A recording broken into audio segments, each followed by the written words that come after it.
So a couple of months ago, I'm kind of sitting around and there's this thing that's talked about a lot in the news, and I kind of recontextualized it. Gender affirming care is not a political issue. It's a medical issue. But what a lot of people have done is they've made it a political issue by saying, what about the children? You know they're not honest actors because they're not consistent. They're not consistent when it comes to things like providing good education, providing good health care to children, making sure that children have good nutrition.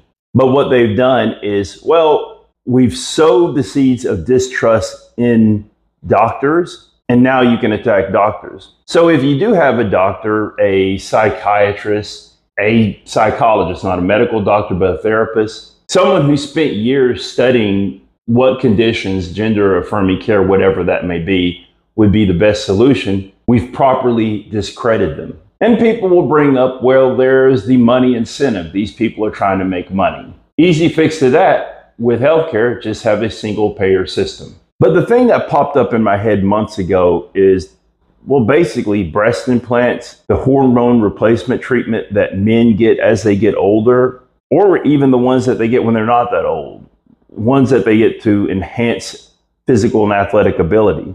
This is a type of gender affirming care. I actually mentioned this in one of the videos. I just kind of say it offhandedly and move on with it. And I was so happy to see Representative Sarah Jacobs actually bring this up to Nancy Mace. Sarah Jacobs says that the plastic surgery that is so popular even amongst members of Congress is gender affirming care. Of course, Nancy Mace took issue with this because she's had breast implants. It's kind of an open secret. And every chance Nancy Mace gets, she likes to attack trans people. She uses slurs. And like I said, I'm happy that Sarah Jacobs said this thing that I thought of months ago. I'm like, finally someone said it. But afterwards, it kind of upset me. And not because what she said, because I'm happy she said what she said, but it upset me that this is a conversation, or this is the conversation that's being had in Congress. Because like I said, it's a medical issue. If we're going to discuss medical issues in Congress, why don't we discuss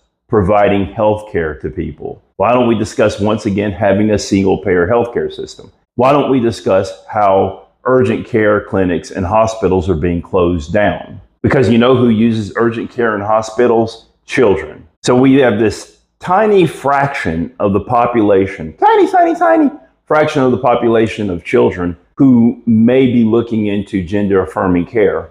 And meanwhile, millions of children don't have access to health care. Don't tell me you care when you don't really care.